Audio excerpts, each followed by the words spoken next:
The Black Cat. For the most wild yet most homely narrative which I am about to pen, I neither expect nor solicit belief. Mad indeed would I be to expect it, in a case where my very senses reject their own evidence. Yet mad am I not, and very surely do I not dream. But tomorrow I die, and today I would unburden my soul. My immediate purpose is to place before the world, plainly, succinctly, and without comment, a series of mere household events. In their consequences, these events have terrified, have tortured, have destroyed me. Yet I will not attempt to expound them. To me, they have presented little but horror. To many, they will seem less terrible than baroque. Hereafter, perhaps, some intellect may be found which will reduce my phantasm to the commonplace, some intellect more calm, more logical, and far less excitable than my own, which will perceive, in the circumstances I detail with awe, nothing more than an ordinary succession of very natural causes and effects. From my infancy, I was noted for the docility and humanity of my disposition. My tenderness of heart was even so conspicuous as to make me the jest of my companions. I was especially fond of animals, and was indulged by my parents with a great variety of pets. With these I spent most of my time, and never was so happy as when feeding and caressing them. This peculiarity of character grew with my growth, and in my manhood I derived from it one of my principal sources of pleasure. To those who have cherished an affection for a faithful and sagacious dog, I need hardly be at the trouble of explaining the nature or the intensity of the gratification thus derivable. There is something in the unselfish and self-sacrificing love of a brute which goes directly to the heart of him who has had frequent occasion to test the paltry friendship and gossamer fidelity of mere man. I married early, and was happy to find in my wife a disposition not uncongenial with my own. Observing my partiality for domestic pets, she lost no opportunity of procuring those of the most agreeable kind. We had birds, goldfish, a fine dog, rabbits, a small monkey, and a cat. This latter was a remarkably large and beautiful animal, entirely black and sagacious to an astonishing degree. In speaking of his intelligence, my wife, who at heart was not a little tinctured with superstition, made frequent allusion to the ancient popular notion which regarded all black cats as witches in disguise. Not that she was ever serious upon this point, and I mention the matter at all for no better reason than that it happens just now to be remembered. Pluto, this was the cat's name, was my favorite pet and playmate. I alone fed him, and he attended me wherever I went about the house. It was even with difficulty that I could prevent him from following me through the streets. Our friendship lasted in this manner for several years, during which my general temperament and character, through the instrumentality of the fiend intemperance, had, I blush to confess it, experienced a radical alteration for the worse. I grew day by day more moody, more irritable, more regardless of the feelings of others. I suffered myself to use intemperate language to my wife. At length, I even offered her personal violence. My pets, of course, were made to feel the change in my disposition. I not only neglected, but ill-used them. For Pluto, however, I still retained sufficient regard to restrain me from maltreating him, as I made no scruple of maltreating the rabbits, the monkey, or even the dog, when by accident or through affection they came in my way. But my disease grew upon me, for what disease is like alcohol? And at length, even Pluto, who was now becoming old and consequently somewhat peevish, even Pluto began to experience the effects of my ill temper. One night, returning home much intoxicated from one of my haunts about town, I fancied that the cat avoided my presence. I seized him, when, in his fright at my violence, he inflicted a slight wound upon my hand with his teeth. The fury of a demon instantly possessed me. I knew myself no longer. My original soul seemed at once to take its flight from my body, and a more than fiendish malevolence, gin-nurtured, thrilled every fibre of my frame. I took from my waistcoat pocket a penknife, opened it, grasped the poor beast by the throat, and deliberately cut one of its eyes from the socket. I blush, I burn, I shudder, while I pen the damnable atrocity. When reason returned with the morning, when I had slept off the fumes of the night's debauch, I experienced a sentiment half of horror, half of remorse for the crime of which I had been guilty, but it was, at best, a feeble and equivocal feeling, and the soul remained untouched. I again plunged into excess, and soon drowned in wine all memory of the deed. In the meantime, the cat slowly recovered. The socket of the lost eye presented, it is true, a frightful appearance, but he no longer appeared to suffer any pain. He went about the house as usual, but, as might be expected, fled in extreme terror at my approach.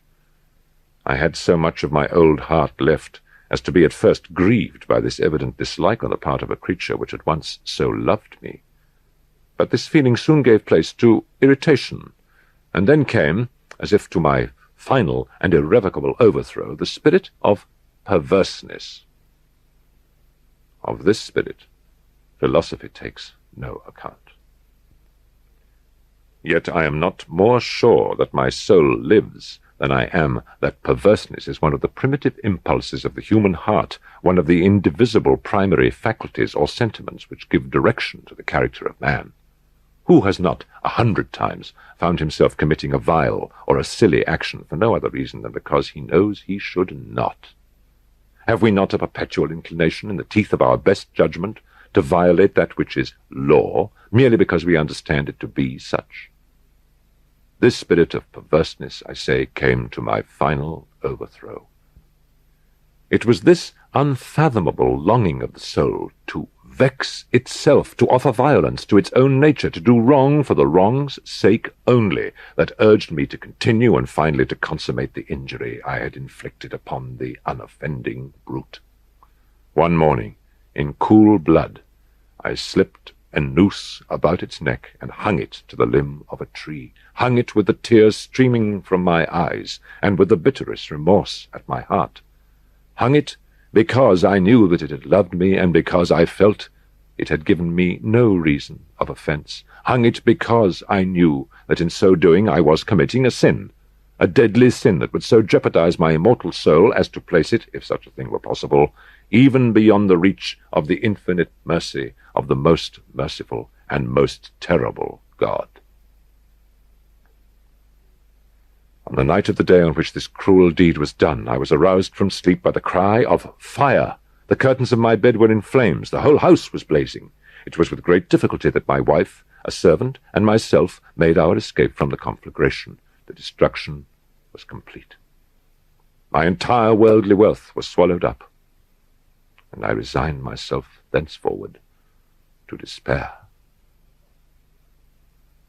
I am above the weakness of seeking to establish a sequence of cause and effect between the disaster and the atrocity, but I am detailing a chain of facts, and wish not to leave even a possible link imperfect. On the day succeeding the fire, I visited the ruins. The walls, with one exception, had fallen in. This exception was found in a compartment wall, not very thick, which stood about the middle of the house, and against which had rested the head of my bed. The plastering had here, in great measure, resisted the action of the fire, a fact which I attributed to its having been, recently, spread. About this wall, a dense crowd were collected, and many persons seemed to be examining a particular portion of it with very minute and eager attention. The words, strange, singular, and other similar expressions excited my curiosity. I approached and saw, as if graven in bas-relief upon the white surface, the figure of a gigantic cat. The impression was given with an accuracy truly marvelous. There was a rope about the animal's neck. When I first beheld this apparition, for I could scarcely regard it as less, my wonder and my terror were extreme, but at length reflection came to my aid. The cat, I remembered, had been hung in a garden adjacent to the house. upon the alarm of fire, this garden had been immediately filled by the crowd, by someone of whom the animal must have been cut from the tree and thrown through an open window into my chamber. This had probably been done with the view of arousing me from sleep. The falling of other walls had compressed the victim of my cruelty into the substance of the freshly spread plaster, the lime of which, with the flames and the ammonia from the carcass, had then accomplished the portraiture as I saw it. Although I thus readily accounted to my reason, if not altogether to my conscience, for the startling fact just detailed, it did not the less fail to make a deep impression upon my fancy. For months I could not rid myself of the phantasm of the cat, and during this period there came back into my spirit a half-sentiment that seemed but was not remorse. I went so far as to regret the loss of the animal, and to look about me among the vile haunts which I now habitually frequented, for another pet of the same species, and of somewhat similar appearance, with which to supply its place. One night, as I sat half stupefied in a den of more than infamy, my attention was suddenly drawn to some black object reposing upon the head of one of the immense hogsheads of gin or of rum, which constituted the chief furniture of the apartment. I had been looking steadily at the top of this hogshead for some minutes, and what now caused me surprise was the fact that I had not sooner perceived the object thereupon. I approached it, and touched it with my hand. It was a black cat, a very large one, fully as large as Pluto, and closely resembling him in every respect but one. Pluto had not a white hair upon any portion of his body, but this cat had a large, although indefinite, splotch of white, covering nearly the whole region of the breast. Upon my touching him, he immediately arose, purred loudly, rubbed against my hand, and appeared delighted with my notice. This, then, was the very creature of which I was in search. I at once offered to purchase it of the landlord, but this person made no claim to it, knew nothing of it, had never seen it before. I continued my caresses, and when I prepared to go home, the animal evinced a disposition to accompany me.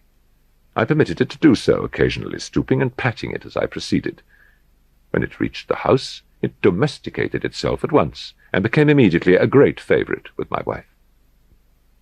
For my own part, I soon found a dislike to it arising within me. This was just the reverse of what I had anticipated, but I know not how or why it was. Its evident fondness for myself rather disgusted and annoyed me. By slow degrees, these feelings of disgust and annoyance rose into the bitterness of hatred. I avoided the creature, a certain sense of shame, and the remembrance of my former deed of cruelty, preventing me from physically abusing it.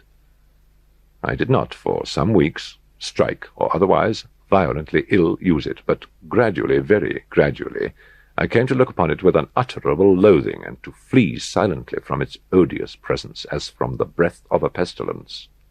What added no doubt to my hatred of the beast was the discovery, on the morning after I brought it home, that, like Pluto, it also had been deprived of one of its eyes. This circumstance, however, only endeared it to my wife, who, as I have already said, possessed in a high degree that humanity of feeling which had once been my distinguishing trait, and the source of many of my simplest and purest pleasures.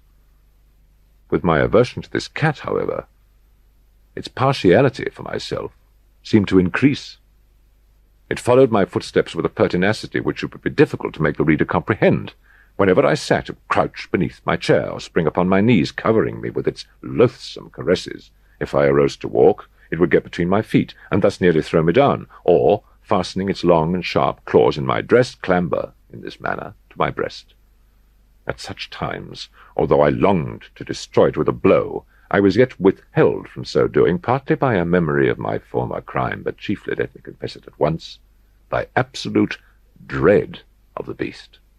This dread was not exactly a dread of physical evil, and yet I should be at a loss how otherwise to define it.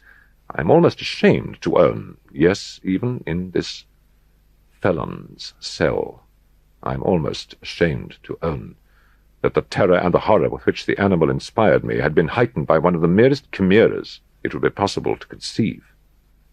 My wife had called my attention more than once to the character of the mark of white hair, of which I have spoken, and which constituted the sole visible difference between the strange beast and the one I had destroyed. The reader will remember that this mark, although large, had been originally very indefinite, but by slow degrees nearly imperceptible, and which for a long time my reason struggled to reject as fanciful, it had at length assumed a rigorous distinctness of outline. It was now the representation of an object that I shudder to name, and for this, above all, I loathed and dreaded, and would have rid myself of the monster had I dared. It was now, I say, the image of a hideous, of a ghastly thing, of the gallows. Oh, mournful and terrible engine of horror and of crime, of agony and of death. And now was I indeed wretched beyond the wretchedness of mere humanity, and a brute beast, whose fellow I had contemptuously destroyed, a brute beast to work out for me, a man fashioned in the image of the high God, so much of insufferable woe. Alas, neither by day nor by night knew I the blessing of rest any more. During the former, the creature left me no moment alone, and in the latter I started hourly from dreams of unutterable fear to find the hot breath of the thing upon my face, and its vast weight, an incarnate nightmare that I had no power to shake off, incumbent eternally upon my heart. Beneath the pressure of torments such as these, the feeble remnant of the good within me succumbed. Evil thoughts became my sole intimates, the darkest and most evil of thoughts. The moodiness of my usual temper increased to hatred of all things and of all mankind, while, from the sudden, frequent, and ungovernable outbursts of a fury to which I now blindly abandoned myself, my uncomplaining wife, alas, was the most usual and the most patient of sufferers. One day she accompanied me upon some household errand into the cellar of the old building which our poverty compelled us to inhabit. The cat followed me down the steep stairs, and nearly throwing me headlong, exasperated me to madness, uplifting an axe, and forgetting in my wrath the childish dread which had hitherto stayed my hand, I aimed a blow at the animal, which of course would have proved instantly fatal had it descended as I wished. But this blow was arrested by the hand of my wife. Goaded by the interference into a rage more than demoniacal, I withdrew my arm from her grasp and buried the axe in her brain. She fell dead upon the spot without a groan. This hideous murder accomplished, I set myself forthwith and with entire deliberation to the task of concealing the body. I knew that I could not remove it from the house, either by day or by night, without the risk of being observed by the neighbours. Many projects entered my mind. At one period I thought of cutting the corpse into minute fragments and destroying them by fire. At another, I resolved to dig a grave for it in the floor of the cellar. Again, I deliberated about casting it into the well in the yard, about packing it in a box, as if merchandise, with the usual arrangements, and so getting a porter to take it from the house. Finally, I hit upon what I considered a far better expedient than either of these, and determined to wall it up in the cellar, as the monks of the Middle Ages are recorded to have walled up their victims. For a purpose such as this, the cellar was well adapted. Its walls were loosely constructed, and had lately been plastered throughout with a rough plaster which the dampness of the atmosphere had prevented from hardening. Moreover, in one of the walls was a projection caused by a false chimney or fireplace that had been filled up and made to resemble the rest of the cellar. I made no doubt that I could readily displace the bricks at this point, insert the corpse, and wall the whole up as before, so that no eye could detect anything suspicious. And in this calculation I was not deceived. By means of a crowbar I easily dislodged the bricks, and having carefully deposited the body against the inner wall, I propped it in that position, while with little trouble I relaid the whole structure as it originally stood. Having procured mortar, sand, and hair with every possible precaution, I prepared a plaster which could not be distinguished from the old, and with this I very carefully went over the new brickwork. When I had finished, I felt satisfied that all was right. The wall did not present the slightest appearance of having been disturbed. The rubbish on the floor was picked up with the minutest care. I looked around triumphantly and said to myself, "Here, at least, then, my labour has not been in vain." My next step was to look for the beast which had been the cause of so much wretchedness, for I had at length firmly resolved to put it to death. Had I been able to meet with it at that moment, there would have been no doubt of its fate. But it appeared that the crafty animal had been alarmed at the violence of my previous anger, and forbore to present itself in my present mood.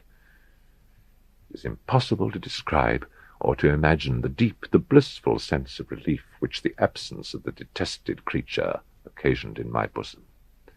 It did not make its appearance during the night, and thus for one night at least, since its introduction into my house, I soundly and tranquilly slept.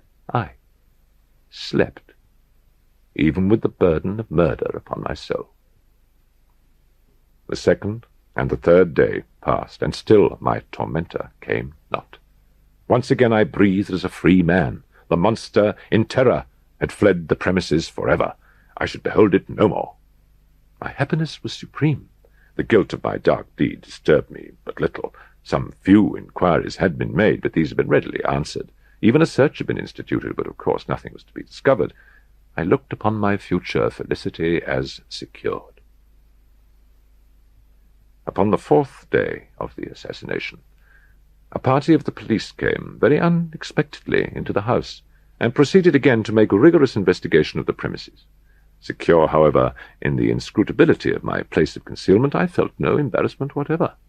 The officers bade me accompany them in their search. They left no nook or corner unexplored. At length, for the third or the fourth time, they descended into the cellar. I quivered not in a muscle. My heart beat calmly, as that of one who slumbers in innocence. I walked the cellar from end to end. I folded my arms upon my bosom, and roamed easily to and fro. The police were thoroughly satisfied, and prepared to depart. The glee at my heart was too strong to be restrained. I burned to say, if but one word by way of triumph, and to render doubly sure their assurance of my guiltlessness. "Gentlemen," I said at last as the party ascended the steps, "I delight to have allayed your suspicions. I wish you all health and a little more courtesy. By the by, gentlemen, this is a very well-constructed house." In the rabid desire to say something easily, I scarcely knew what I uttered at all. "I may say an excellently well-constructed house. These walls— Are you going, gentlemen? These walls are solidly put together. And here, through the mere frenzy of bravado, I rapped heavily, with a cane which I held in my hand, upon that very portion of the brickwork behind which stood the corpse of the wife of my bosom. But may God shield and deliver me from the fangs of the arch-fiend. No sooner had the reverberation of my blows sunk into silence than I was answered by a voice from within the tomb, by a cry, at first muffled and broken like the sobbing of a child, and then quickly swelling into one long, loud, and continuous scream, utterly anomalous and inhuman, a howl, a wailing shriek, half of horror and half of triumph, such as might have arisen only out of hell, conjointly from the throats of the damned in their agony, and of the demons that exult in the damnation. Of my own thoughts it is folly to speak. Swooning, I staggered to the opposite wall. For one instant the party upon the stairs remained motionless through extremity of terror and of awe. In the next, a dozen stout arms were toiling at the wall. It fell bodily. The corpse, already greatly decayed and clotted with gore, stood erect before the eyes of the spectators.